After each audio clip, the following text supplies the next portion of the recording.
IBI México es amigo, un lugar para crecer, inclusión, un refugio. Mi infancia es unión. El motor de la industria y de la lectura infantil en México. IBI México tiene 43 años de experiencia en la formación de comunidades que lean y escriban para propiciar su autodesarrollo y así lograr el desarrollo sostenible de nuestra sociedad.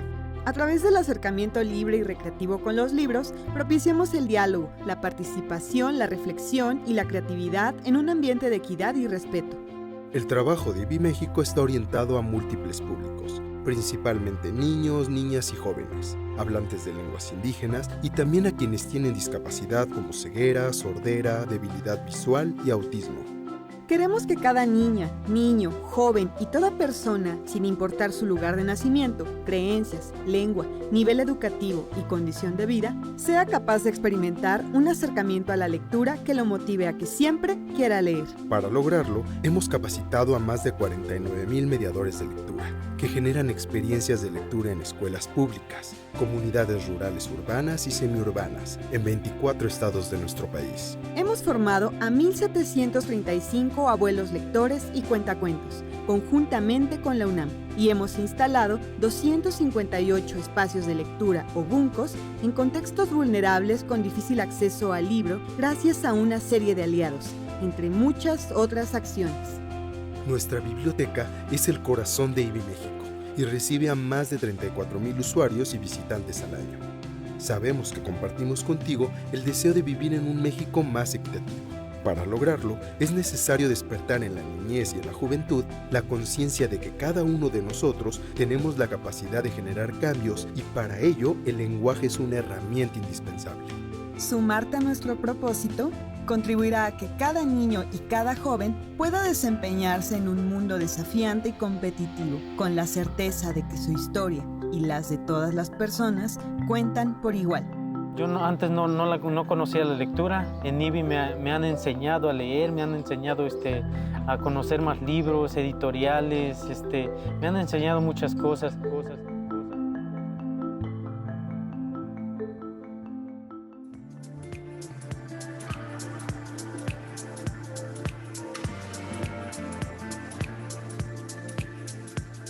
Buenas noches a todos. Mi nombre es Mónica Graue y les doy la bienvenida a estos conversatorios para apoyar a IBI. IBI es una asociación que busca promover la lectura en niños y jóvenes. A nombre de IBI, gracias, gracias, gracias. Hoy tenemos unos invitados de lujo.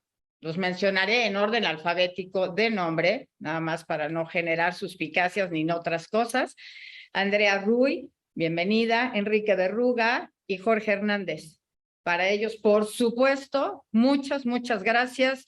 Jorge está en Madrid a un horario totalmente diferente al nuestro, Andrea en Washington y Enrique de pura casualidad en México, porque también es un viajador, así como lector impresionante. Y por esta noche vamos a compartir con ellos el tema para hablar sobre la lectura como una herencia, prácticas lectoras y familia. Como verán en pantalla, agradecemos a EN Traducción, es la empresa de Noé Romero y Erika Ordóñez, para la interpretación de lengua de señas, que hoy estará con 2 de sus intérpretes y de veras, de corazón, mil gracias. Gracias a todos los que están aquí en Zoom, porque hacen que esto pueda ser un éxito y un hecho y que obviamente podamos tener una interlocución que nos lleve a ser cada vez mucho mejores lectores. Hoy vamos a iniciar con algunas preguntas para nuestros panelistas invitados y a las 8 terminaremos lo que sería tanto alguna introducción como preguntas para que después podamos pasar a las preguntas que nos hagan del público que está en Zoom. Gaby, que está con nosotros, nos va a hacer favor de irlas poniendo en orden conforme vayan llegando o si algunas se repiten, hacia quién las vamos a dirigir. Y les recuerdo que las sesiones van a ser grabadas. Trataré de ser lo menos imprudente posible y no decir malas palabras porque sé que quedarán grabadas. Para aquellos que me conocen, saben que eso va a ser un gran esfuerzo, pero bueno, para que todos en algún otro momento. Como ya vieron en la introducción, nada más les menciono, Andrea, que está aquí, obviamente es la más joven y bella de la pantalla. Es maestra en estudios culturales y creativos por la Universidad de King's College London y actualmente trabaja en el Banco Interamericano de Desarrollo en Washington como especialista en innovación y diseño para el desarrollo sostenible. Fue co-conductora del noticiero cultural de Foro TV, Creadores Universitarios, por 4 años. Es autora de libros para niños, que están en IBI, obviamente, el día que los quieran leer ahí pueden ir. El regalo de Elías y tu guía de economía, publicados por Conaculta y Editorial Artes de México. Enrique Berruga es diplomático desde 1984, subsecretario de Relaciones Exteriores y embajador de México ante Naciones Unidas, maestro en Economía Internacional por la Universidad Johns Hopkins en Washington y actualmente es director general ejecutivo de The Aspen Institute México. Ha sido vicepresidente de Relaciones Corporativas de varias empresas muy importantes y en su faceta literaria ha escrito 6 novelas. La última que acaba de lanzar, que espero que todos la compremos, es El Cazador de Secretos. Y Jorge Hernández, que aparte le agradecemos enormemente la desnochada trasnochada, que está en Madrid. Y Jorge es doctor en Historia por la Universidad Complutense de Madrid y ha escrito novelas, ensayos, cuentos, crónicas, profesor de la UNAM, ITAM, Anáhuac, Centro Cultural Helénico, creo que le faltarán 2 y ya. Es colaborador de la revista Vuelta de Octavio Paz y de Cambio de Gabriel García Márquez. Ha ganado premios de cuento como Cuento Joven Comala, el Premio Internacional Sor Juana Inés de la Cruz, el Premio Bellas Artes de Ensayo Literario José Revueltas y el concurso de cuento Efrén Hernández. Pero lo más increíble es que aparte actualmente vive en Madrid y él se dice guardián de libros en la librería del El Pérgamo, que ya nos contará esa aventura que tiene por allá. Pues bueno, lo que me gustaría para abrir boca es, si les parece, ¿qué les hizo a ustedes ser lectores? ¿Creen que es así herencia genética o qué creen que les pasó a ustedes? ¿Quién se anima? ¿Quién empieza? A ver. Sí. ¿Andrea? Sí, si quieren empiezo yo. Bueno, primero que nada, agradecer también a Ivy por invitarnos, por reunirnos a todos los que estamos aquí presentes. Y bueno, es un honor para mí compartir estas experiencias. Todo va a ser muy experiencia junto con Jorge y Enrique, grandes autores y grandes lectores. Yo les voy a contar rápidamente cómo empezó mi gusto por la lectura. No sé si tengo tiempo, pero bueno, les voy a contar. Es una cuestión mucho más vivencial, ¿no? Yo, para los que no saben, soy hija de escritor, nací y crecí en una biblioteca. Y bueno, al crecer en una biblioteca, mucha gente se imagina y siempre me preguntan, tú debes ser una gran lectora, ¿no? Lo debes de tener impregnado en la piel desde chiquita. Sí, eso es lógico imaginar que si vives rodeado de todos estos libros, hay un amor inmediato por la lectura. Y si bien sí hay un ambiente que inspira, y les voy a contar cómo yo me acerqué al gusto por la lectura, a mi parecer no es un patrimonio. No es algo que necesariamente se hereda, es algo que uno llega a sentir y llega a trabajar y llega de diferentes formas, ¿no? Y cuando hablo de leer, pues evidentemente no estamos hablando del gusto por leer, de descifrar textos para poder sobrevivir en esta sociedad, sino un poco como lo describe Alberto Mangel, ¿no? Como leer este arte de darle vida a las páginas y de entrelazar la crónica de la vivencia ajena con nuestras propias experiencias, con nuestra propia vivencia. Y bueno, para responder a tu pregunta, Mónica, ya que estamos en este formato digital, yo me voy a disculpar de antemano porque voy a hacer algo cursi y algo que hacían mis tías cuando regresaban de vacaciones y a mí no me encantaba tanto, que era esto de invitarlos a mi sala a ver un álbum de fotos para contarles algunas anécdotas ilustradas con estas fotos.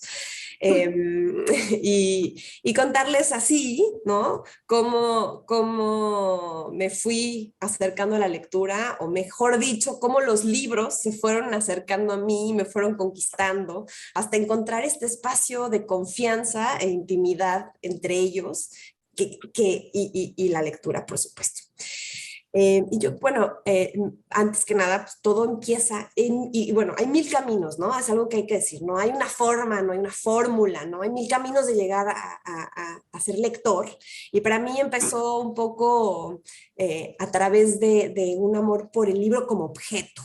Y no me refiero al libro como objeto así de, ay, el libro sagrado y hay que venerar a los libros. No, no, no. O sea, en mi casa se dejaba tocar los libros, hay que disfrutar los libros, jugar con los libros, ¿no? Nunca hubieron reglas más que una que me parece muy lógica, que era, por favor, no los destroces. Todo lo demás se podía, ¿no? Entonces, voy a compartir pantalla aquí, a ver si puedo, nada más rápido para empezar con mi historia. No son muchas fotos, ¿eh? Se imaginan que voy a hablar horrores, por favor. Aparte me imagino la cara de tu papá si hubieras destrozado un libro, bueno, creo que No, sí. no, bueno, por supuesto que eso no se podía. Bueno, de chiquitos, o sea, les estoy contando historias para que vean, ¿ya pueden ver la pantalla? ¿No? No sé en cómo te puedo ayudar en eso, porque ahí sí, lo mío, ahí está. Creo que está, ¿no? Ahí está, ya. Perfecto.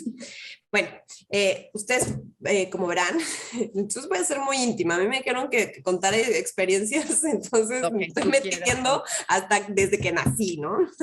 Y bueno, aquí pueden ver una bebé sonriente y bueno, lo que no se puede ver es la historia detrás de esta sonrisa. Y la historia detrás de esta sonrisa es que a mí me encantaba desde este brincolín agarrar el libro del librero de mis padres e impulsarme hasta el otro lado de la sala e ir sacando todo para hacer un hermoso desastre de libros regados y desordenar el ya caótico, porque también hay que decir que no era algo muy ordenado, método de clasificar los libros de mis padres, ¿no? Y no se ven así como todo el orden posible. Y bueno, unos cuantos años después de esta foto también me sofistiqué un poco y empecé a usar los libros en lugar de nada más hacer desastre, lo llevé a mis habilidades de constructora, aprendí a construir casas con los libros, los usaba para separar, me encantaba separarlos en colores, separarlos por tamaño, ¿no? Y bueno, como podrán ver en la siguiente foto de mi álbum en la sala, no es algo que se quedó en mi infancia. Digamos que hoy en día sigo usando los libros para construir cosas, los utilizo en mi día a día, me acompañan. Aquí fue la primera Navidad de mi hija y mis padres no habían comprado árbol de Navidad por razones muy buenas ambientales y decidí que yo sí quería, me dio esta cosa que una madre primeriza quería enseñarle a su hija algo de Navidad y bueno, construí esto. Pero bueno, si quieren también tengo muchos tips de cómo se puede planchar con libros y otro tipo de cosas. Pero la idea es que después de usarlos como juguete o como este objeto, yo pasé a quererlos ya como a observar más sus portadas, a buscar ilustraciones en ellos. Y bueno, cuando todavía no podía descifrar muy bien los textos, también empecé a crear mis propias historias con estas fotos, ¿no? A picotear de libro en libro. Y creo que algo clave que me llevó a mí al gusto de la lectura fue no leer buscando una instrucción, un conocimiento, sino con este acercamiento más de puritito placer, ¿no? Una vez que tuve ya el placer de disfrutar estos libros, las páginas, las historias, pues ya luego viene la parte del conocimiento y la parte intelectual, pero digamos que una de las grandes cosas era acercarme a ellos como algo muy, muy personal y muy mío, ¿no? Y bueno, otra cosa también importante fue que me leyeran. Una de las cosas que recuerdo mucho es cómo mis padres me leían y me leían todas las noches, pero no se crean que cosas de repente, no puras historias para niños, ¿no? A mí me tocó que me leyeran lo que ellos estaban investigando en ese momento y por un lado a veces me parecía lo más tedioso del mundo, pero ahora que lo recuerdo, creo que fue algo que me llevó a inspirarme a encontrar como mi propio camino y a tener como también una diversidad para escoger qué es lo que yo quería y qué es lo que a mí me buscaba, ¿no? Entonces me acuerdo perfecto de que me leyeran las 1001 noches desde muy chiquita hasta también de repente estudios antropológicos sobre el ritual del maíz en diferentes comunidades indígenas, ¿no? Y esa diversidad de títulos escritos, pues posteriormente fue como definiendo mi gusto. bueno, pues, o sea, evidentemente también tu acercamiento con la lectura cambia, depende de la edad que tienes, depende de varias cosas. Y mi última foto es esta, ¿no? Ahorita estoy yo reconectándome con la lectura de una forma muy extraña, que es a través de enseñarle libros a mi hija, a través de que ella tiene una, o sea, hoy en día, y es impresionante, y en el catálogo de IBI pueden ver, hay una cantidad de libros para niños que no había cuando yo era más pequeña, o por lo menos que no tuve esa experiencia teniendo una experiencia de muchos libros. Y bueno, pues esta increíble selección hace que ahora los libros tienen texturas, sonidos, incluso olores. Todavía no me ha llegado sabores, que espero que no. Pero a pesar de que la aventura de la lectura es algo muy íntimo y que creo que uno tiene que ir desarrollando por diferentes caminos. El mío fue este camino que les estoy contando. Lo que estoy disfrutando mucho es esta experiencia íntima que ahora estoy compartiendo con mi hija. Mil gracias, mil gracias. Y bueno, pues a ver qué opinan los caballeros acá acerca de qué les hizo el ser lectores a ustedes. Yo no me atrevería a hablar antes que Jorge, entonces que Jorge hable primero. Primero, Jorge, estás en mute, a ver si le puedes quitar el micrófono, digo, le puedes dar ya, gracias. Incluso por respeto a la hora, porque él está saliendo ahorita de una tasca allá en Madrid. No. En realidad es a la hora en la que leo. Yo tengo la costumbre desde la prepa de que me hice lector de madrugadas y me han hecho saber que con lo que escribo casi nunca menciono desayunos. Sí menciono amaneceres porque me da por estirar la madrugada hasta que sale el sol. El problema es cuando tengo que cumplir horarios. Por ejemplo, ahora la librería llego a las 9 y se abre al público a las 10.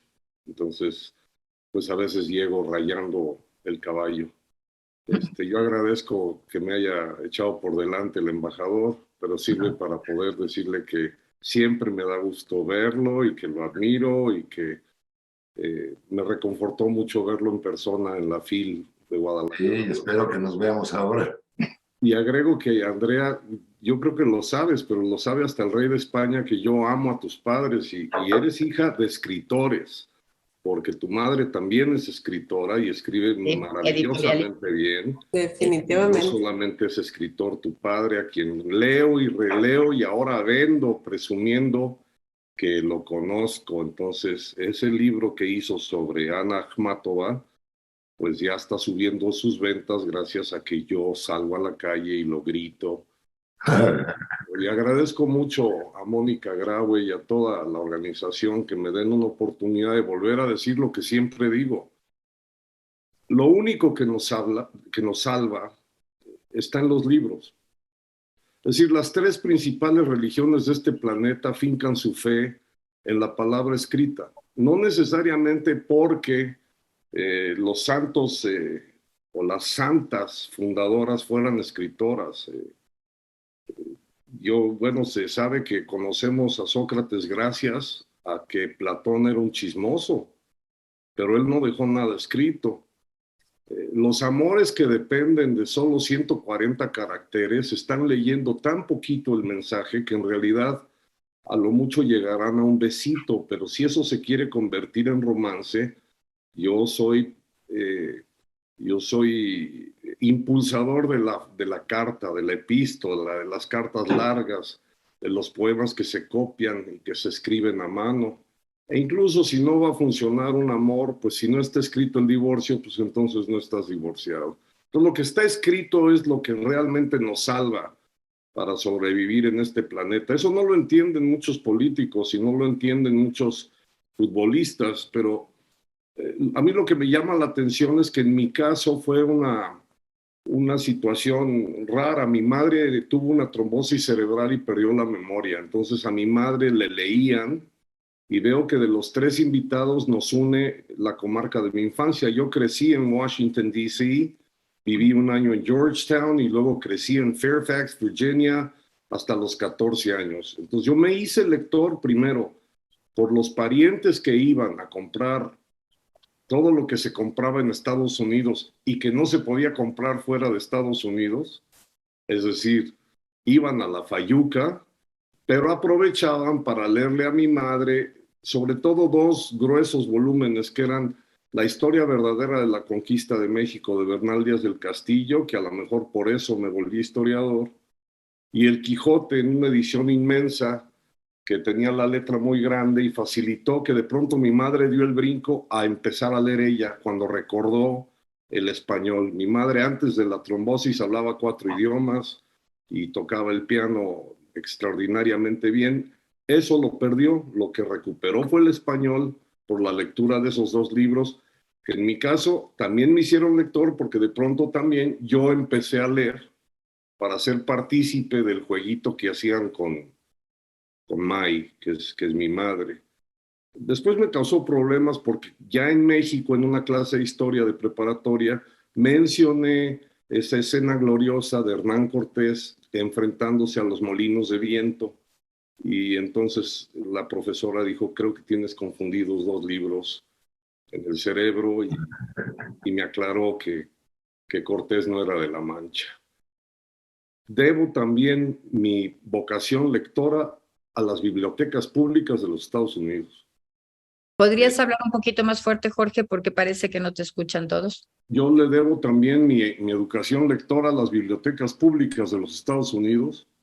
Como muchos autores lo han mencionado, autores norteamericanos, la bendición del sistema de las bibliotecas públicas norteamericanas facilitó mi educación en la primaria, pero además la biblioteca de mi primaria sigue siendo extraordinaria. Estoy muy ligado a ella porque yo gestioné que le pusieran el nombre de mi maestra, Mrs. Elaine Grabsky, de origen polaco, que fue también una contagiadora de lecturas. El tema es el contagio, y el contagio se logra leyendo en voz alta a otro, o que los otros nos vean gozar leyendo. En cuanto un niño ve que tú estás placenteramente asustado con Drácula, quiere leer ese párrafo. En cuanto me dijeron que no se podían leer ciertos libros que estaban en los estantes más altos de las bibliotecas de mis abuelos, aprendí a subirme a los estantes para poder leer. Lo mismo sucede ahora, es decir, yo todos los días tengo la bendición de poder recomendar lecturas. El otro día le vendí La Isla del Tesoro a un señor de 52 años que no la había leído en su vida. Y 4 días después regresó absolutamente azorado porque acababa de descubrir a Long John Silver, y me parece que le hice un bien.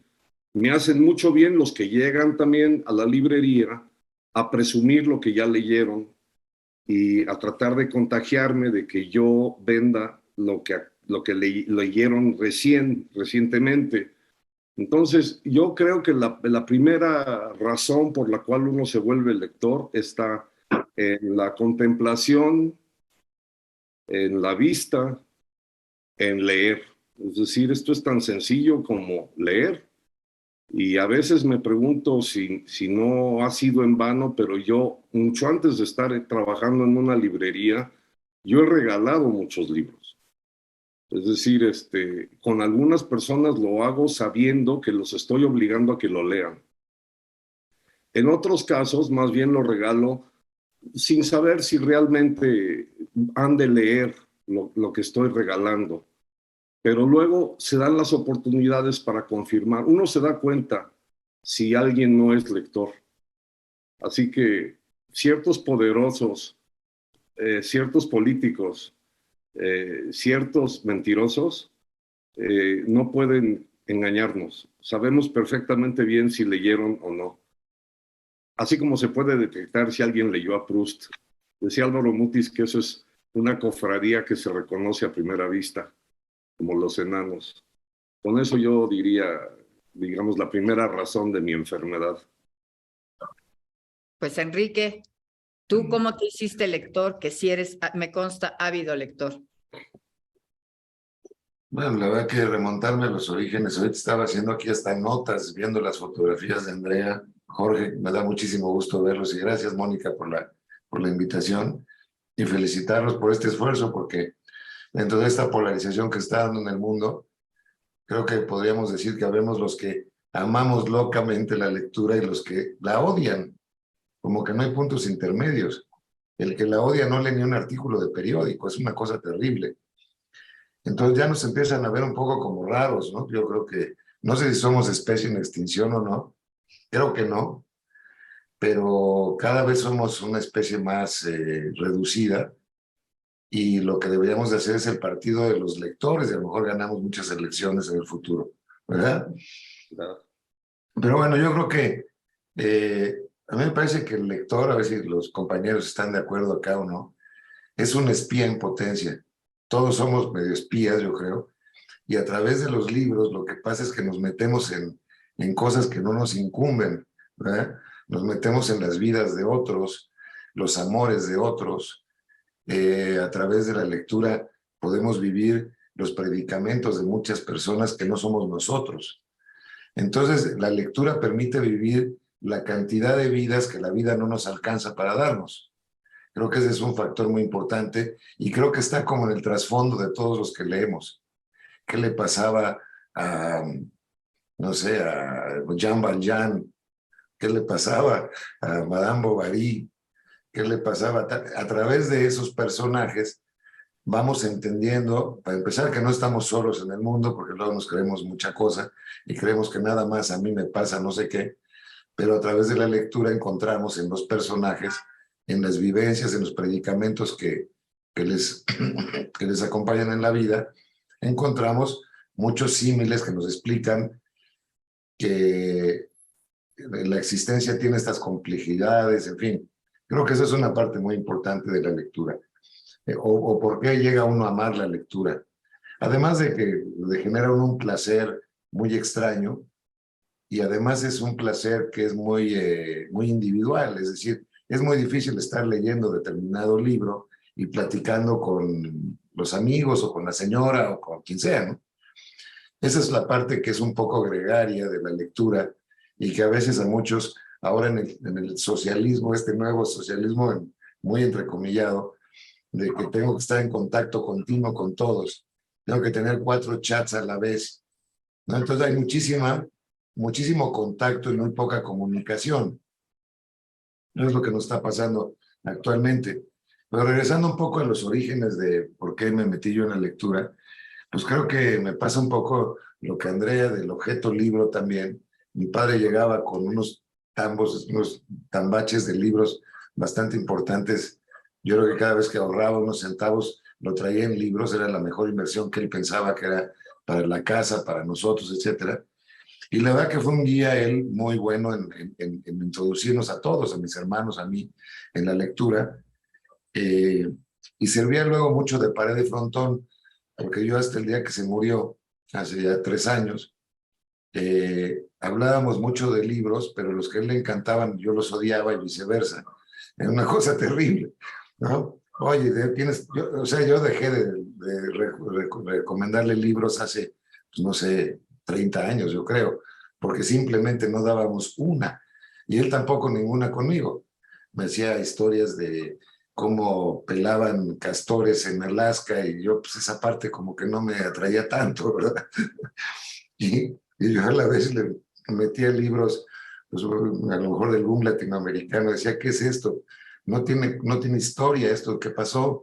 Terminé de leer el libro que me recomendaste con mucho esfuerzo y no encontré nunca ni el hilo conductor de la porquería hasta que me dejaste.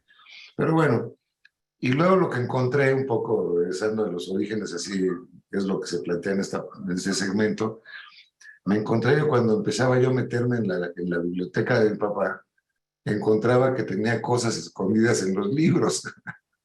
Escondía cosas. Y entonces eso lo hacía todavía más interesante, ¿no?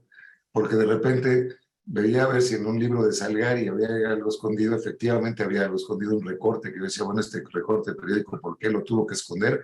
¿O era su separador? ¿O por qué lo hacía? Pero luego fui haciendo como una especie de rompecabezas incompleto de mi padre a través de las cosas que escondía en los libros. Entonces me parecía fascinante y pues lógicamente cuando ya caía uno en el libro donde estaba el recorte famoso del periódico o lo que fuera, pues lógicamente empezaba uno a leer el libro, se clavaba y ya me seguía. y creo que fui un lector medio precoz en el sentido de que leía cosas que no debían de leer los niños o no eran para niños. Ese brinco, no sé, en fin, Andrea le sabe más a la literatura infantil que yo, pero no sé ese brinco que haya significado, si lo que es que te proyecta o te hace que hagas un salto cuántico en tu vida, en muchas cosas, y entonces ya estás tratando de entender más bien el significado de Moby Dick que ver una ballenita ahí muy coqueta que se trata de tragar los barcos en Connecticut, ¿verdad? Entonces, en fin, esa es un poco la introducción que yo daría.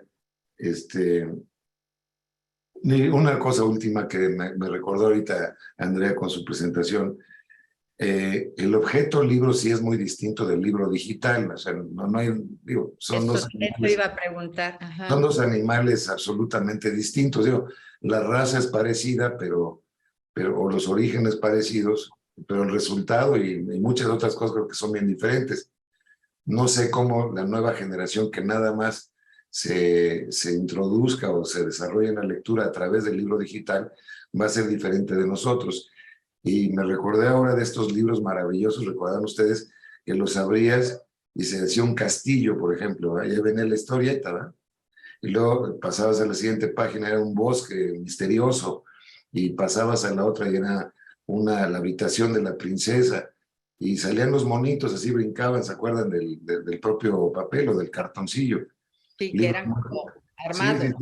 Sí, entonces ahí la relación, yo creo, no sé si ese tipo de libros se sigan produciendo en las editoriales actualmente. Sí. ¿Sí se siguen produciendo?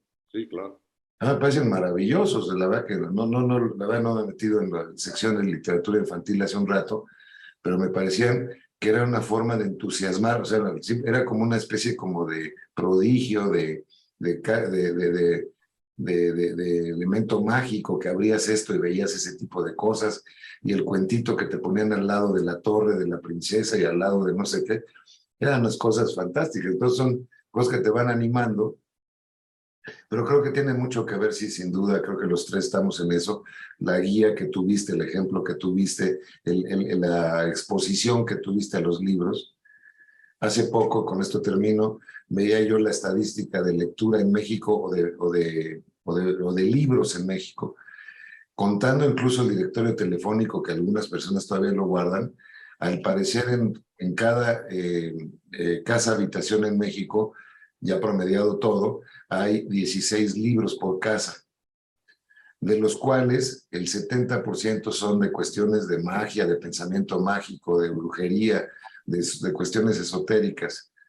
Entonces eso nos dice mucho de cómo está la mentalidad en el país también. Esperamos que haya entes superiores que vengan a arreglarnos las cosas, o creemos en cosas inverosímiles, pues por el tipo de lecturas que hay, y que me llama mucho la atención. O sea, creo que es una cuestión digna de estudiarse.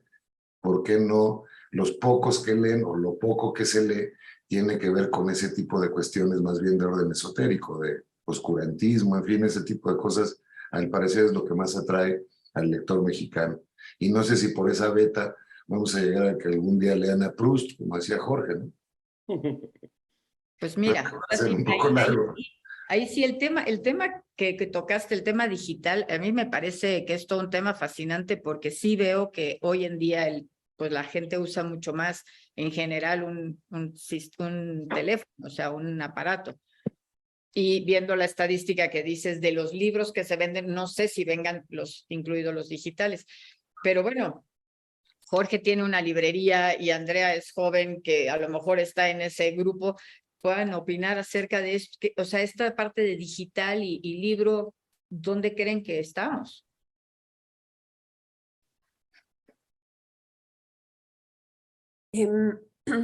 Bueno, yo creo que son complementarios, ¿no? O sea, creo que el libro físico y el libro digital ayudan a bueno, para mí, ¿no? Y de nuevo, estas son experiencias.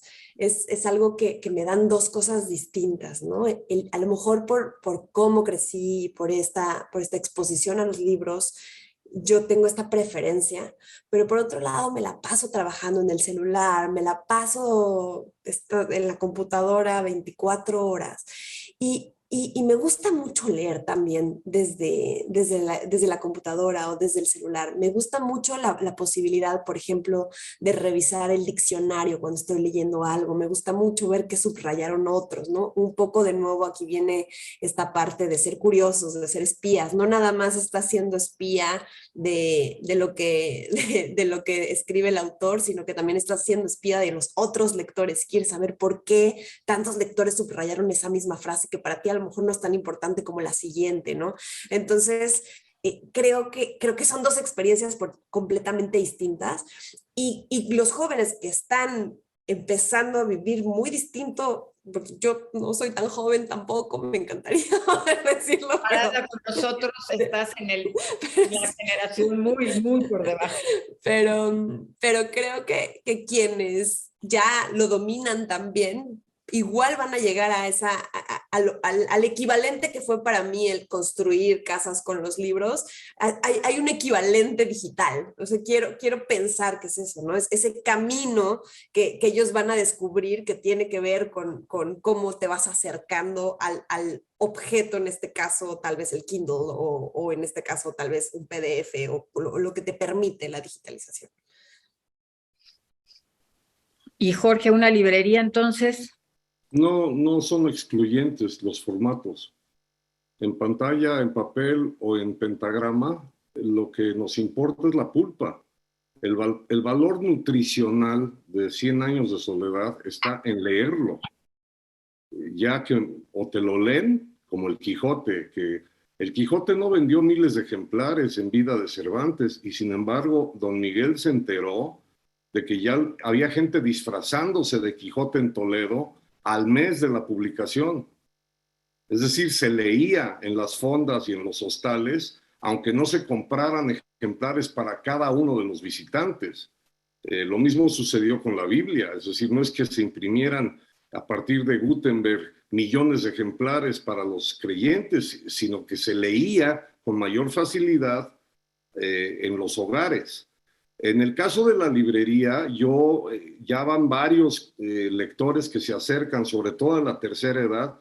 Primero pidieron tener un correo electrónico que pudieran leer en la librería, porque no usan ordenador, como le llaman aquí a la computadora. Y yo les dije que no podíamos hacer eso porque se convertiría en un locutorio como de Telefónica. Lo que sí les ofrecí es ser un puente para poder descargarles libros que de otra manera no los van a conseguir. Por ejemplo, en España es muy complicado conseguir libros en inglés y en 8 segundos los puedes bajar al Kindle. Cuando yo estaba trabajando tiempo completo en el periódico El País, de donde soy colaborador y sigo siendo columnista, yo me jactaba de poder bajar en muy pocos segundos los libros en inglés que había que leer. Por ejemplo, 3 libros que urgía machetear para entender cómo funcionaba la presidencia de Trump. Y me tocó a mí hacer las columnas y hacer las notas porque los leí, pero porque los tuve ese mismo día. De haberlos pedido, pues tardarían días y luego el tiempo invertido para leer. Por cierto, en esos 3 libros coincidían en decir que Donald H. Trump solo puede poner atención lo que dura una cuartilla. Ese es su rango de lector. Con lo cual, I rest my case. Con eso está dicho todo. Ahora, yo dejé 21,000 libros dolorosamente en una bodega de la Ciudad de México. Todos los días sueño con ellos. Ansío el día que yo pueda volver y abrirlos y olerlos, pero no los tengo. Entonces me resultó más barato bajar ediciones, de manera que en el Kindle tengo 2,800 libros que podría cargar en el avión sin exceso de equipaje. Entonces, todo tiene una funcionalidad y una razón de ser. A mí, en realidad, muchos de los cuentos que me leyeron mis abuelas no los tengo en papel y no llegué a verlos en papel. Y cuando me entre la nostalgia, ya que me salgan más canas o me nazca un nieto, entonces a lo mejor sí busco la edición en papel de lo que me leyeron, pero yo lo que conservo es la voz de ellas. Entonces, en realidad el formato es lo que menos importa. Yo no estoy por digamos, la prohibición de la electrónica. como tampoco creo que va a haber abolición del papel. Hay razones de conservadurismo naturista y ecológicas que gritan en pro de los bosques y de que un libro es un árbol y de que... Pero bueno, yo no me quiero meter en esa discusión. Lo que yo quiero decir es que yo sigo apreciando y valorando muchísimo más, eso sí, los libros que vendo en papel. Pero no descarto que también como autor yo gano más con la edición electrónica. Los editores se ahorran distribución, tinta, papel, almacén, y a los autores ya nos están pagando, bueno, no lo que ganan cantamañanas como Pérez Reverte, pero sí nos pagan un porcentaje mejor si nos compran en edición electrónica, que además en el instante en que lo bajan ya lo tienen en sus manos. Perdón que me alargue, pero otra diferencia es que por lo menos me he dado cuenta que hay lectores que se inhiben con el grosor de los libros. Es decir, ven Vida y Destino de Vasily Grossman y dicen, qué bárbaro, qué ese tabique. Claro, se sorprenden cuando yo les digo que yo lo leí en 32 horas, creo que me tardé, porque no dormí, ni cené, ni desayuné, sino que me volví loco y lo leí de un tirón porque me fascinó. Entonces no se aplica el que si el libro es muy gordo, vas a tener que invertirle muchos días. Yo, por ejemplo, algún poemario de David Huerta o de Francisco Hernández todavía no los termino y no son libros gordos. Lo que pasa es que los leo a cuentagotas porque me hacen llorar, carajo, y ahora los poemas de David más. Pues sí, Entonces, al recién muerto, pues más, claro. lo que sí me sucede cuando leo en pantalla es que el índice de la mano derecha está esperando sentir en dónde está el final. Ya me explicaron mis hijos que hay manera de ver los porcentajes y que la pantalla te diga cuánto te falta. Pero yo no lo he querido activar porque lo que me parece maravilloso es leer El Conde o releer El Conde de Montecristo, por ejemplo, en pantalla, pero no me acuerdo cuánto falta para que termine. Y entonces estoy leyendo como una experiencia totalmente diferente a la que era ver cuánto le faltaba a tu dedo índice o a tu dedo, el pulgar de la derecha, que te anunciaba, esto ya se acaba. Esto ya lo va a resolver de alguna manera. ¿Quién sabe cómo? Pero esto lo va a resolver de alguna manera. Y digo, aquí el tema de lo digital, bueno, o sea, nos lleva a que a lo mejor sí hay muchos más jóvenes que puedan tener acceso a lectura, que también en costo pueda ser un poco más económico. Pero aquí, al menos en México, yo no sé qué tanto la escuela fue un influyente en ustedes. O sea, qué tanto sí nos inculcaban la lectura. Tú, Jorge, a lo mejor estudiaste en Estados Unidos y decías la biblioteca, sí, pero no sé, Enrique, qué tanto a ti la escuela sí fue un fomento a la lectura o nada más tu casa. No, fue primordialmente la casa, pero la escuela tampoco estaba como muy en contra de esto, ni mucho menos. De hecho, yo tuve dos profesores en la prepa, digamos, de literatura, que me llamaban la atención, no sé, los que te daban la clase de física o de biología, no plasmaban o transmitían la emoción que transmitían los que hablaban de literatura. Entonces era una cosa bien interesante. Pues estos están como poseídos, ¿o qué les pasa a los que se dedican a esto? Sí. O sea, alguna vez cuando yo me dediqué al fútbol profesional, no como jugador, sino como de pantalón largo, como dicen, alguien me dijo una frase que me llamó mucho la atención, es que el fútbol es lo más importante de lo menos importante. Pues yo creo que pasa un poco con la lectura y con los libros, aunque a lo mejor la capacidad de transformación, desde luego, de la literatura es mucho mayor que la que puede tener, no sé, socialmente a lo mejor es al revés hoy, pero creo que en la escuela sí fue un sitio donde estos, quien seleccionó a mis profesores de literatura, creo que lo hizo muy bien, era literatura universal y literatura mexicana, o literatura latinoamericana, no recuerdo claramente si era literatura mexicana y o latinoamericana, o en español, vamos a decirlo, y literatura universal. Y los dos eran unos emocionados de campeonato mundial, realmente sí. te transmitían esta cosa que espero que este programa le transmita a muchos jóvenes y niños de México, que es lo que creo que están haciendo en IBI. Sí, bueno, pues estos, ¿qué les pasa? ¿Por qué hablan con tanta emoción de algo que es tan aburrido como estar frente a un libro?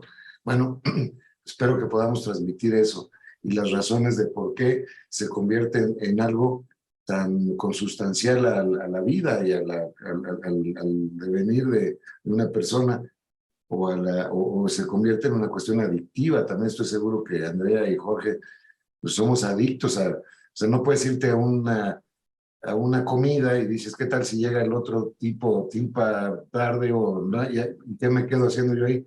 ¿Leo el menú 6 veces o qué hago? Entonces, ya, se lleva uno un librito, ¿verdad? Y mientras llega fulano, perengano, pues está uno dándole sabroso y a veces está uno tan clavado que dice, ching, ¿para qué llegó ya este cuate? ¿Para qué llegó? Pero ya llegó. Sí, les cuento una anécdota. Una vez me escribió un mensaje a alguien que iba sentado en el avión junto a Enrique Berruga y decía, oye, este güey nunca duerme, ¿no? O sea, porque ibas leyendo. Pues sí, está todo el mundo lo joroba que esté ahí la luz de arriba. Luego inventaron, ¿se acuerdan? Yo compré de esos como clips que tenían una lucecita, ¿se acuerdan? Sí, claro. Sí. Ya era una lata porque no podías leer las líneas de arriba a la derecha ni las de la izquierda porque hacía una especie de haz de luz que no te permitía leer todo, pero bueno, ahí se las ingeniaba uno. Exacto. Pero fíjate, yo creo que ahí Andrea, ahora sí que siendo ella mucho más joven, yo no estoy tan segura, bueno, porque en la época que nos tocó a nosotros, sí, literatura universal, literatura latinoamericana era como algo muy metido en la escuela y como dice Enrique, con mucha emoción. A mí me tocó una maestra cubana que era una maravilla y que nos hizo leer como si no hubiera mañana, pero no sé si en el caso de alguien más joven les tocó esta influencia en la escuela si fuera algo tan emocionante como a nosotros.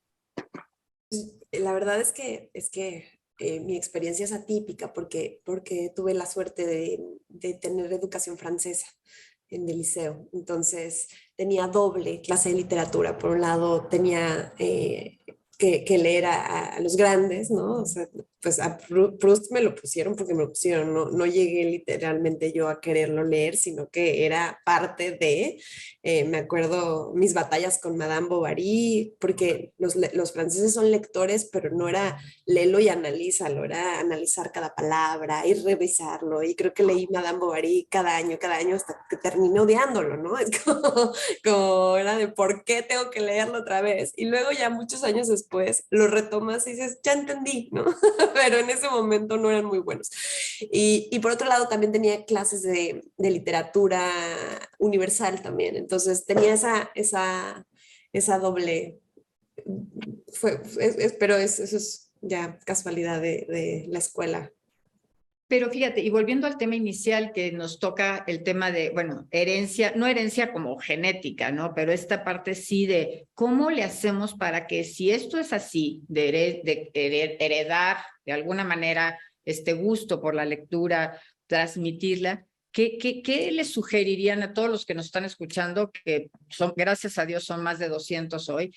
¿Qué les dirían? ¿Cómo iniciar a alguien? ¿Cómo ser alguien que contagie eso, o hijos o amigos, sobrinos, no lo sé, que cada quien tenga? ¿Qué se les ocurre que pudiera hacer en esta edad? A ver, Que les enseñen a leer a sus papás primero. Claro. Yo creo que, a ver, va a ser muy complicado convencer a personas que no conozco, pero por lo menos los que me conocen saben que yo soy un fiel creyente en la telepatía. Es decir, la persona que a mí me está viendo leer, en primer lugar se da cuenta de que es una actividad absolutamente solitaria. Se vuelve plural si empiezo a leer en voz alta, y entonces más o menos ahí se da un compartimiento con mis hijos cuando eran pequeños, por ejemplo. Uh-huh. Pero yo creo que desde niños sus amigos y ellos mismos se dieron cuenta que yo no estaba realmente ante un papel con letras impresas. Yo estaba en otro lado. Yo conozco lugares que no se pueden conocer por vía de una agencia de viajes. Pues Mogador, por ejemplo. Constantinopla, por ejemplo. Yo puedo viajar a una ciudad de México que ya no existe. Ya no es la cosa esa que ya ni se llama Distrito Federal. Yo hice un doctorado sobre la Ciudad de México en el siglo XVI y esa ciudad desapareció, y eso fue a través de papel con tipografía. Ahora, la semana pasada vino un joven que está haciendo un doctorado en astrofísica, mexicano, y entró y me preguntó en la librería si yo me acordaba de él. Y le digo, ¿por qué debo acordarme? Bueno, porque usted fue a mi preparatoria en León, Guanajuato. Y le dije, pues de ahí es mi familia y he ido muchas veces a las prepas de León. Y me dice, es que yo estaba con los franciscanos y le pregunté cómo podría hacerme lector. Hace 21 años de esto. Y le digo, ya me acordé. Y me acordé perfectamente de él. Delante de los frailes le conté una anécdota de Amos Oz, un escritor israelí, y la comparto ahora para este Zoom. Más o menos es que a los 14 años a Amos Oz y a una panda de sus amigos en un kibutz, una enfermera los mete a la clínica, a la parte clínica donde estaba, digamos, la enfermería. Y físicamente y realmente y palpablemente les enseña el cuerpo femenino. Y aparte era, al parecer, muy guapa. Y fue muy explícita en sus explicaciones sobre toda la anatomía, pero además en funciones anatómicas que tenían que ver con sus incipientes cuerpos de adolescentes calenturientos. Sí. Amos Oz dice que salieron esos muchachos de ahí absolutamente enterados de toda la cuestión anatómica, de la localización e incluso de la previsión de enfermedades que podrían tener que ver con arrejuntarse.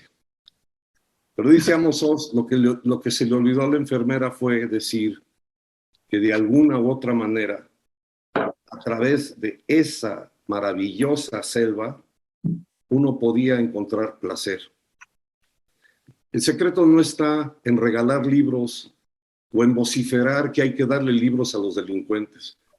El tema está en leer, simple y sencillamente en leer en voz alta y en regalar libros a quien lo quiera, a quien no lo quiera, pues entonces que forme parte de esa otra mitad del planeta que la verdad en el analfabetismo está su condena.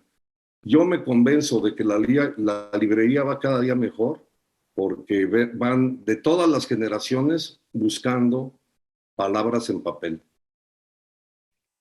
Y esa librería, aparte, pues tiene alguna historia, según entiendo. La más antigua de Madrid, porque lamentablemente cerraron las que eran más antiguas. Y esta que se iba a convertir en pizzería, pues se salvó. Entonces ahora tenemos un acervo pues, muy caprichosillo, pero curiosamente también nunca se habían vendido tantos libros para niños. Y donde era el infierno, que era donde se vendían los libros prohibidos durante el franquismo, era un cuartito donde estaban los de Fondo de Cultura Económica, por ejemplo, Capital de Marx, pues eso no lo podía ver ni en pintura el enano Franco, y entonces ahí ya es la sección de niños. Entonces mandé a los niños al infierno, soy Herodes, pero diario los abuelos les compran libros. Y la línea editorial de los pop-ups, lo que mencionaba Enrique, el embajador, ha tenido ahora una modernización alucinante. Es decir, los de nuestra época ya eran fantásticos, sí. Los de ahora son delirantes. Y no hay que exentar que el libro electrónico también tiene otras maneras de salirse de la página. Entonces también, eso reitera lo que digo, el tema está en la pulpa, en leer, sí. Que nos vean leyendo, ese es el chiste. Sí, lo que sucede con el libro impreso es que tiene una, por lo menos en mi experiencia, no sé si ustedes la compartan, yo ahora he empezado a releer muchas cosas que sé que me cautivaron en algún momento de mi vida. Algunos al segundo capítulo lo dejo de plano, porque decía, bueno, ¿por qué me impresionó tanto este libro? y ahora pues no, digo, no, la verdad estoy haciendo un esfuerzo aquí titánico para poder llegar a la mitad del libro. Me pasa eso, pero hay otros que al revés, me ha ocurrido, leí hace muy poquito, por no sé, tercera vez, yo creo El Gran Gatsby, ya hablando yo buen inglés, y lo había leído en español creo que las veces anteriores, y me impresionó mucho el libro, me da cuenta que nunca lo había leído, y me encantó.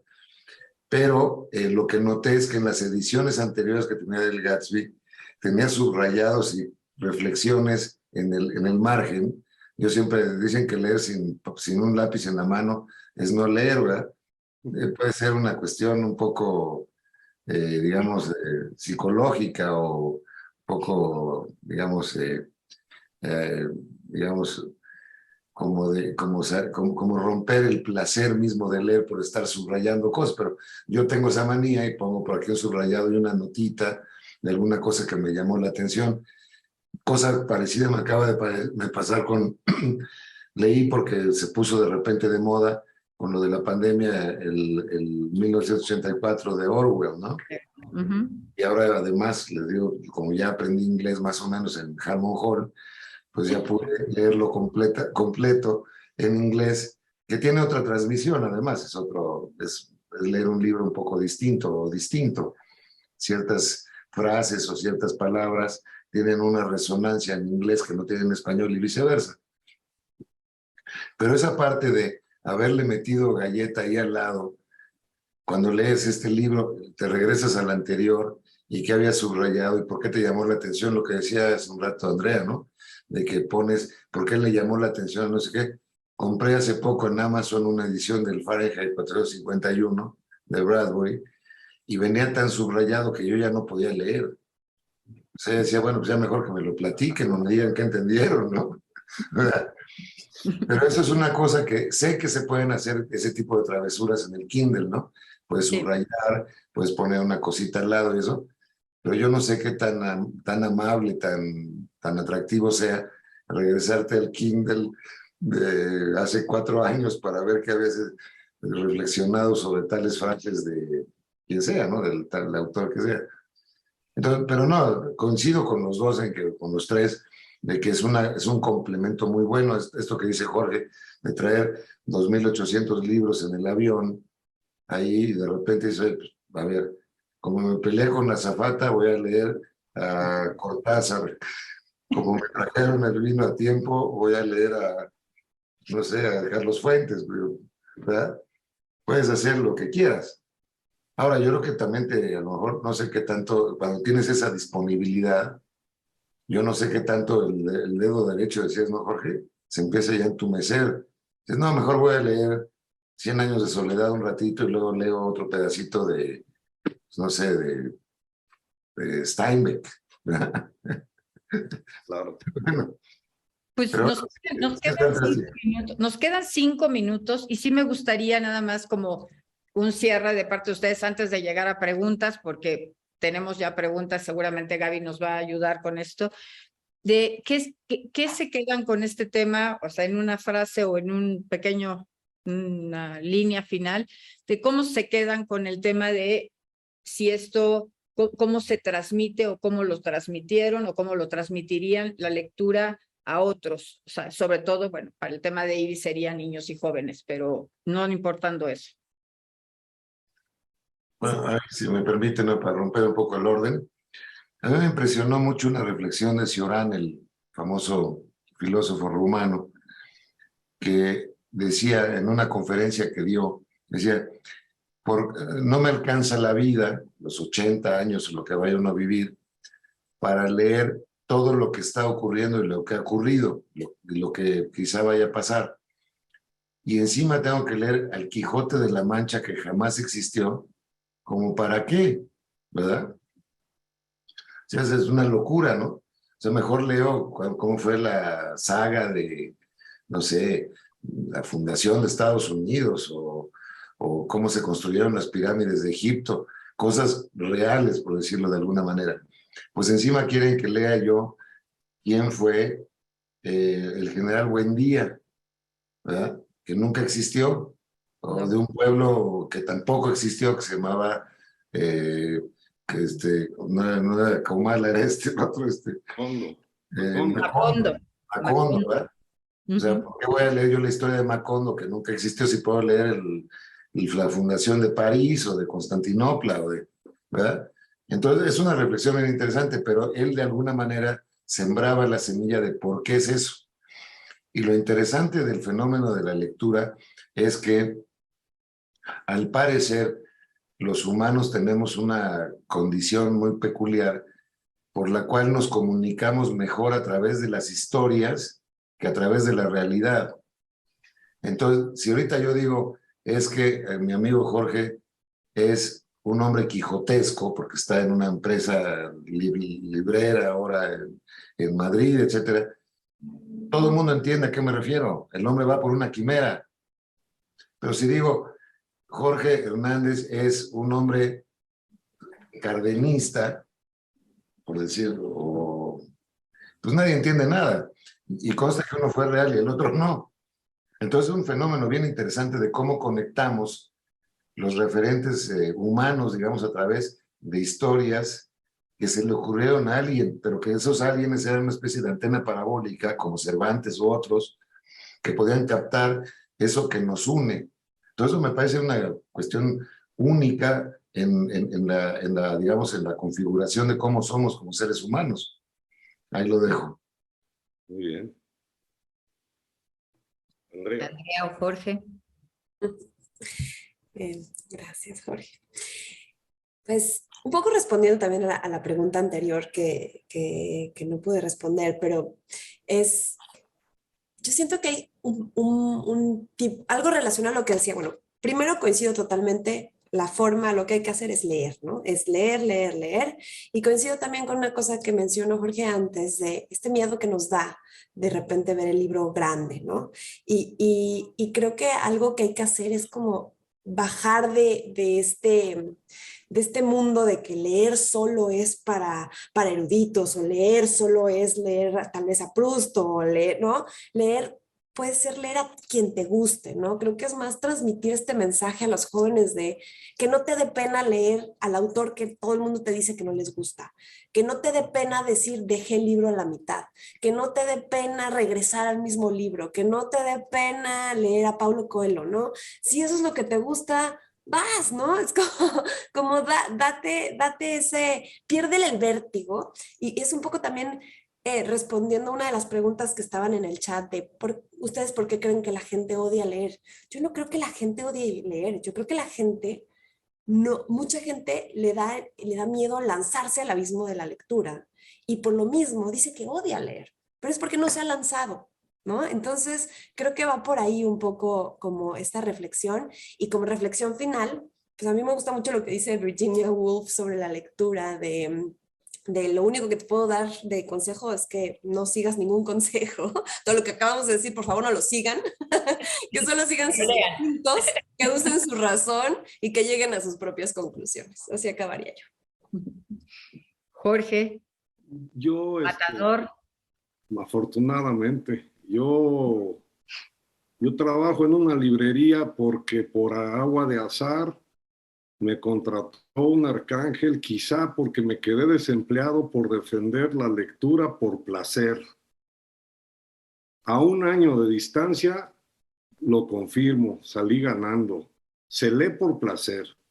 Y como personas, como país y como planeta, lo que nos va a salvar de todo este desmadre está en páginas de poesía o de prosa, pero páginas. ¿Cómo se contagia? Que nos vean leyendo y que tengamos la oportunidad de leer en voz alta. Hasta ahora no nos lo han prohibido en México, pero pensemos en los países en donde está prohibido incluso mencionar un título. En esa librería donde ahora estoy había un cuarto donde estaban los libros que estaban prohibidos de una manera tan ridícula que al dueño que la fundó lo multaron por vender el diccionario filosófico de Voltaire en pleno siglo XX. Afortunadamente ese fantasma está amparando la locura que voy a decir. Es cierto, yo soy quijotesco, porque todavía no la encuentro, pero Dulcinea existe. Cada vez que puedo voy al Toboso, porque soy un convencido de que para que exista el Quijote hay que leerlo, y en el instante en que lo lees, si es la primera vez que lo lees, en ese instante lo está escribiendo Cervantes. No sé cómo explicarlo, pero así es. En el momento en que leas Pedro Páramo, Juan Rulfo lo está murmurando, y ahora se vende en Pérgamo. Rulfo, que incluso me preguntó un señor si seguía vivo, y le digo, pues léalo.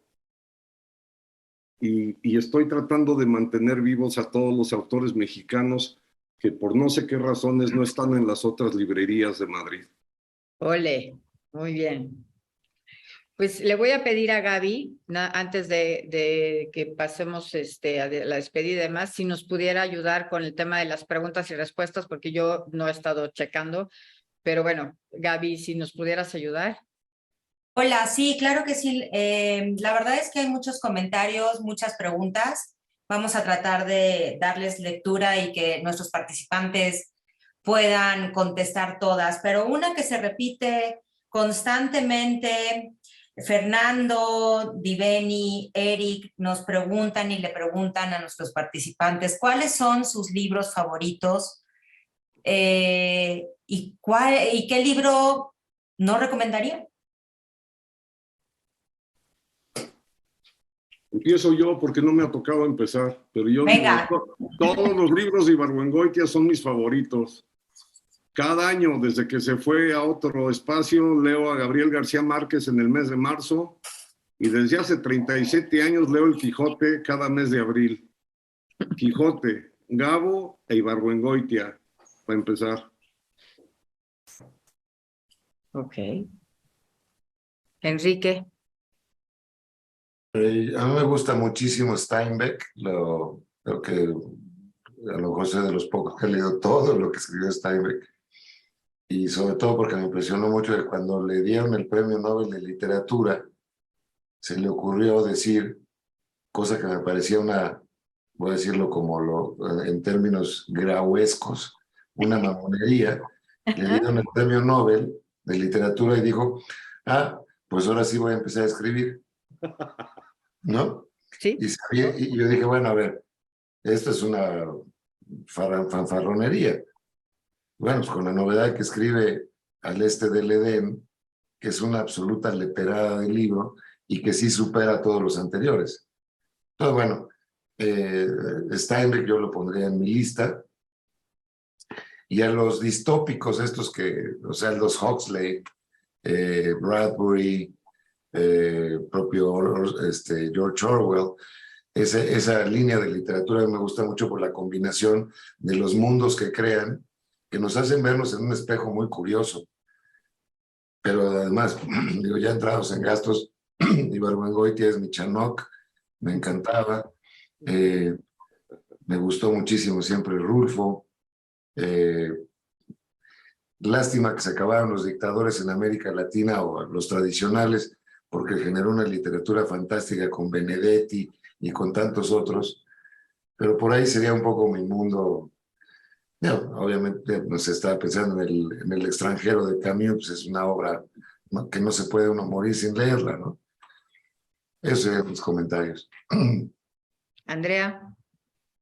Bueno, como comentamos, depende de la edad, ¿no? Yo también, de más joven, yo me acuerdo que empecé devorándome a Pancho Hinojosa, fueron de mis primeros libros, me encantaba y leía cada uno de Pancho Hinojosa, y luego me fui a Jorge Ibargüengoitia, pasé así directo que es otra de las cosas que pueden servir como consejos. Si me gustaba un libro, yo iba por todos los demás y si se me olvidaba uno, llegaba ahí mi mamá o mi papá y me daban el último libro, ¿no? Como no dejes de leer cada uno de estos.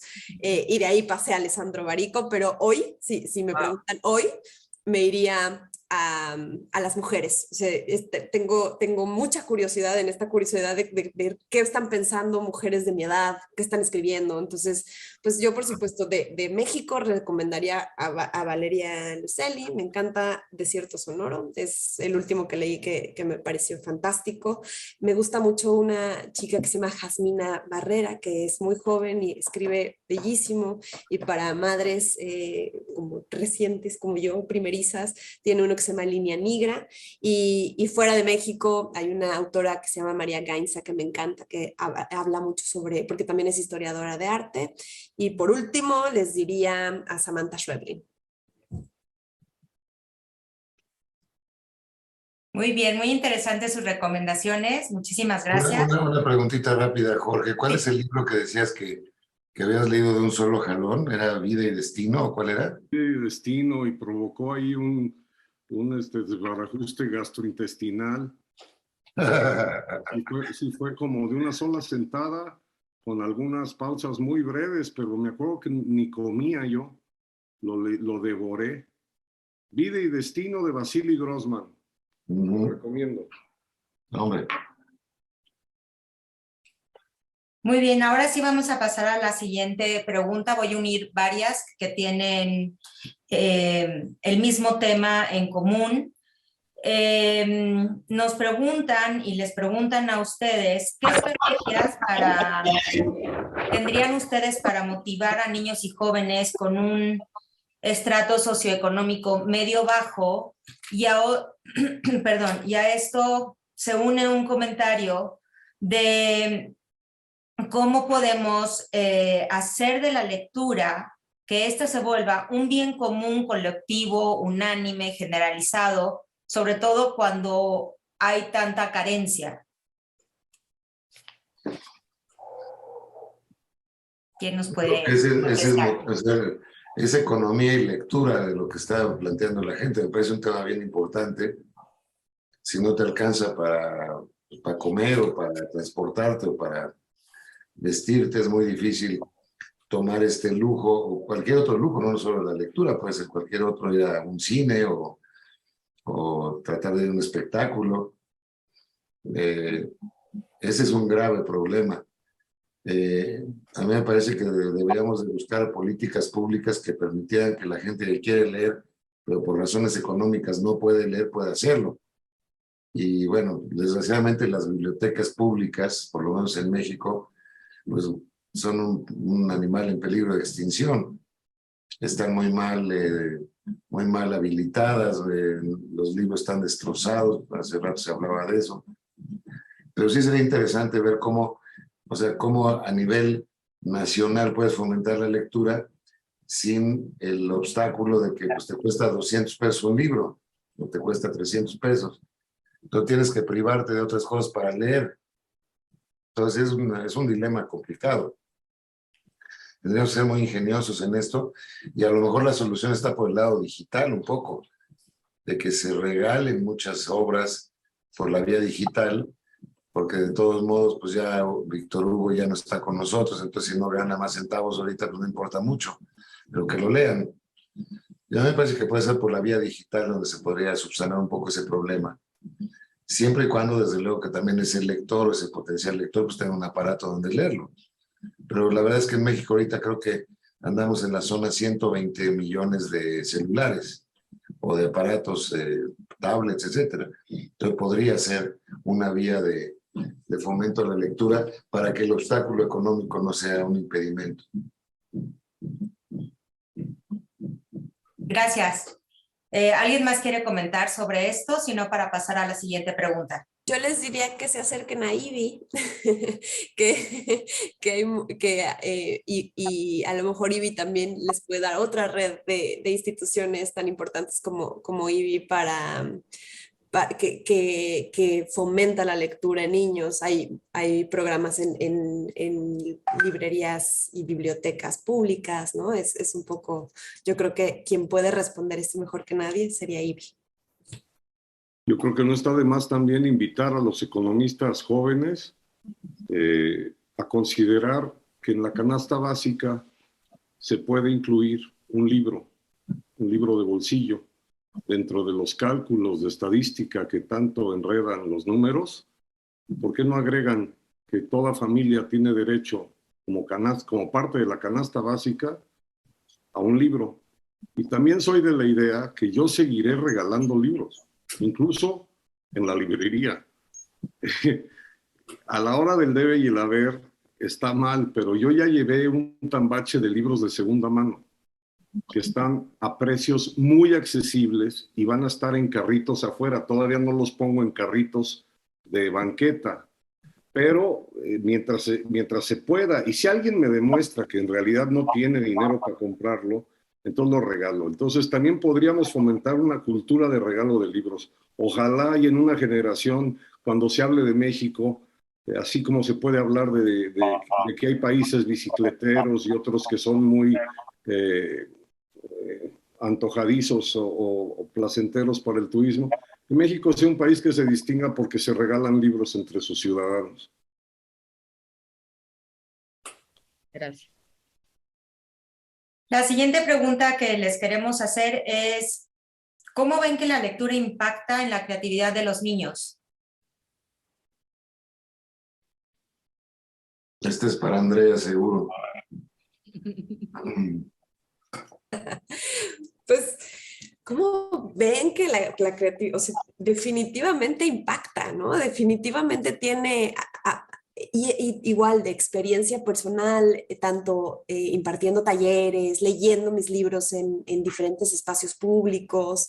Es impresionante cómo cuando interactúas con los niños después de leerles los libros, hasta te dan frases que dices, híjole, esta es mucho mejor que la que está plasmada en este libro, ¿no? Es increíble lo que les fomenta, lo que les detona, la forma en la que se vinculan con la vida.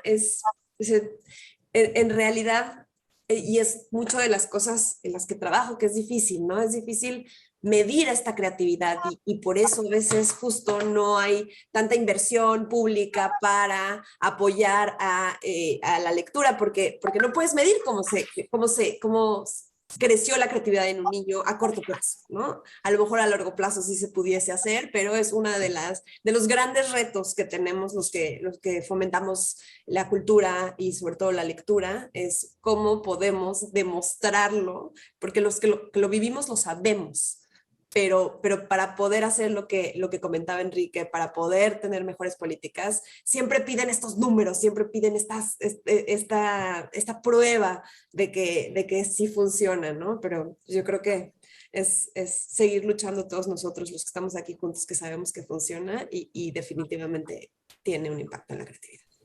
Ahora, yo quiero decir que el misterio de la sinapsis, digamos, creativa, es tan inmarcesible que es maravilloso enterarte de que un niño por sí solo, sin haber leído jamás, despierta un día jugando a que él es un monstruoso insecto y anda jugando a eso en el desayuno. A lo mejor no en su infancia, pero cuando llegue el día de que lea a Kafka y vea reflejado lo que se le ocurrió, se abre un diálogo. Diálogo es cultura, hay que decirlo de una vez por todas, padecemos lamentablemente una equivocada definición de cultura. En México es el único país en el mundo donde el presidente de la República dijo que cultura era la cultura zapoteca, la cultura juchiteca, la cultura... No es solamente eso. Cultura es todo lo que tomamos en el vaso es civilización. Cultura es incluso las malas palabras que a veces tenemos que decir porque no hay de otra. Y cultura es conversación. Entonces, lo que fomenta la creatividad en los niños es precisamente darles espacios de conversación y no silenciarlos. Y también darle voz a la creatividad espontánea que tienen tanto que ofrecernos a los mayores, a los autores de los libros. Es decir, el autor de libros de literatura para niños aprende muchísimo más de sus potenciales lectores que del editor que le cuida el texto. Entonces, simplemente darles papel, lápiz, micrófono, ventana, apapacho y dulces. Aquí tenemos una pregunta específica para ti, Jorge, de Katia Cuellar. Hace referencia a lo que dijiste en un principio, que en ti influyeron para convertirte en lector las bibliotecas públicas. Si ella quiere saber si había algún bibliotecario en especial que también haya influido en el gusto por la lectura. Sí, de niño era un señor que se llamaba Pasternak, que no tiene nada que ver con el autor ruso, pero en el imaginario yo siempre he pensado que él es el autor de Doctor Zhivago y que está siendo bibliotecario en Virginia porque necesitaba un sueldo. Lo que sí puedo responder, y creo que lo comparten mis compañeros de pantalla, es que nos debemos mucho también a libreros. Es decir, yo me debo mucho a don Enrique Fuentes de la librería Madero o a los libreros de Politics and Prose ahí en Connecticut Avenue, o a los libreros aquí en Madrid, el librero de Rubiños, los libreros que son capaces de orientarte, de ayudarte y también de disuadirte, de decirte, no te gastes los cuartos en esa novela que francamente no es para ti. Mejor invierte en este libro. Y en México tuve, digamos, mucha orientación también en la vieja librería de Fondo de Cultura Económica de Avenida Universidad y la vieja librería del Juglar en la colonia Guadalupeín, donde se aparecía Juan Rulfo, que dicen que no existía, y pues a mí me consta que sí existió. Muy bien. Otra pregunta que tenemos por aquí, nos preguntan, en esta época de censura, ¿qué tanto impacta en el desarrollo de lectores y también de escritores? Esto es para Jorge. Bueno, mientras más sigan censurando, más se va a leer lo que intenten censurar. Supe de un caso reciente de un libro que no es más que una reunión de testimonios al cual se le está exigiendo un rigor analítico de citas y de pruebas que se ha repartido ilegalmente a punta pala. Ese libro que supuestamente querían prohibir, quien buscaba prohibirlo, sé de buena fuente, intentó comprar la edición impresa. Sí. Se conoce que vive en el pasado, se quedó estancado en tiempos de Luis Echeverría, porque la edición electrónica no la pueden censurar, no la pueden cortar. Incluso a Putin se le han escapado los libros que están informando sobre la verdad de las atrocidades que está cometiendo ese asesino. Entonces, mientras más quieran empeñarse en callarnos, mejor se escucha la palabra en tinta. Es decir, más nos van a leer. Buen frase. Así es. Muy bien, vamos casi ya a finalizar con nuestras preguntas. Todas las demás que están en el chat, a todos los que nos están escuchando, que sepan que se las vamos a hacer llegar a nuestros participantes y para que ellos después no las puedan contestar y se las podamos hacer llegar a ustedes. Y bueno, hay una pregunta, obviamente en esta época de tweets, de redes sociales, de Facebook e Instagram, y preguntan si estos lectores ávidos de tweets podrían ser lectores futuros o son el anticipo de que sean lectores. Hay que recordar cómo surge y por qué surge Twitter. Fue una especie de confabulación de que ya no puedo vender más refrescos o ya no puedo vender más shampoos. ¿Cómo le hago para que la gente, de todos modos, permita que siga creciendo mi empresa? Y el Twitter fue una cuestión fantástica. Con 144 caracteres, más o menos todos somos analfabetas. Tienes que tener un poeta muy sofisticado para que en 144 caracteres te ponga algo que más o menos valga la pena leer. Entonces fue una fórmula idónea para que la gente se comunicara de manera muy fluida y muy rápida, pero que te apendejara de una manera absolutamente bestial. Ya luego lo subieron a 288, no sé cuántos son, pero tampoco es así como para escribir las novelas de Pérez Galdós, ¿verdad? O analizar la situación económica mundial, ¿verdad? Entonces lo que se ha convertido es un concurso de vituperios, ¿verdad? De pues mi papá es policía, el tuyo es bombero, y es una desgracia lo que está pasando. Ahora ahí los se han visto, ¿no? Para alguien que trata de decir algo un poquito más sofisticado, pues junta ya 6 tweets y más o menos transmite una idea.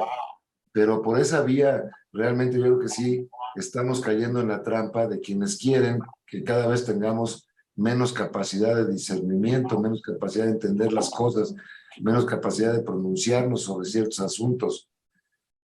Digo, esto del Zoom está bastante sabroso porque nos permite pues, comunicarnos de esta forma y que Jorge esté en Madrid y podamos hablar con él y está muy bien, ¿verdad? Pero yo creo que no hay sustituto a todavía la comunicación en directo, y estas plataformas, pues me temo que están haciendo que es una especie de reduccionismo intelectual terrible, que, y lo ligo con lo que decía Andrea hace un ratito, que no le tengan miedo y tal a la lectura.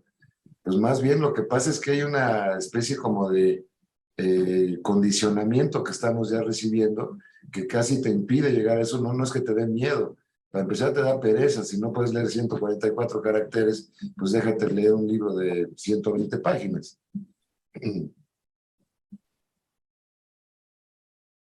Pues nos quedan nada más 5 minutos y quizás nada más una pregunta, Gaby, para ya poder hacer el cierre. Bueno, nuestros participantes le están pidiéndonos las redes sociales de nuestros panelistas para que los puedan seguir. Y bueno, creo que cerrar con algún comentario adicional de cada uno de ellos. Si nos dan sus redes, sí, para que todos los Perdón. comentar, seguir, etcétera. Yo soy @FJorge FHDZ en Twitter. Y en Instagram soy muy activo, porque es una obligación de los metrosexuales ser muy activos. Soy JFHDZ y subo muchas fotos de la librería Pérgamo, que ya va a tener página electrónica por primera vez en su historia. Y por primera vez en su historia también ya está informatizado. Entonces cualquier libro, si no lo tengo, lo puedo pedir. Y yo creo que para finales de mes anunciamos que ya va a haber envíos a México, así que espero también convertirme en un librero a la distancia de todos ustedes. Gracias, Jorge. Andrea, tus redes. Yo soy Andrea Ruy, Andrea RUY, en Twitter, que lo he abandonado, la verdad lo tengo muy abandonado, e Instagram, que también lo estoy medio abandonando, y no porque me estoy yendo a TikTok, sino porque la vida me está consumiendo. Pero ahí estoy, ahí me pueden encontrar. Y como comentario final, pues un agradecimiento enorme de nuevo a Ivy, a todos los que organizaron esto. Vamos a estar muy pendientes para las que siguen también, muy emocionadas de escuchar a todas estas personas que han invitado, y bueno, muy honrada de haber estado con Jorge y con Enrique. Y mi Twitter, que uso cada vez que muere el arzobispo de Guadalajara, es @Enrique Berruga. Yo les quiero, si me permiten, nada más mostrar la portada de mi libro final, el último libro, mi reciente novela, que tiene que ver con el asesino de Kennedy 7 semanas antes aquí en México. Es una historia muy oscura de la vida de México por la participación de México en asuntos mundiales, y eso que les decía de espías, pues ahí tienen toda la descripción de los espías. A ver si luego la podemos presentar en tu librería en Madrid con un plato de vino. Por supuesto, y con una ouija convocamos al fantasma de Elena Garro. Por supuesto que sale aquí, así es, exactamente. Muy bien, Jorge. Gracias. Hombre, gracias a todos ustedes. Les recuerdo que el próximo miércoles 19 de octubre los esperamos a las 7 con el conversatorio Leer y Escribir. Fantástico. Van a estar Mariana Morales, Jennifer Orozco y Antonio Malpica. Gracias a todos por ser parte de este conversatorio. Apoyar a IBI es apoyar a tener una comunidad lectora y con eso tener un mejor México. Gracias a nuestros 3 panelistas, de veras de lujo, por su generosidad, que hace que nosotros tengamos un mundo en el cual todavía haya esperanza. Y como diría Pedro Arrupe, no me resigno a que cuando muera siga el mundo como si yo no hubiera vivido. Veo que ustedes 3 cooperan a que eso tenga una importancia. Muchas gracias. ¡Viva IBI! Adiós. Muy bien. Gracias. Saludos y gracias. Excelente. Hasta luego. Gracias por el esfuerzo. Nos vemos.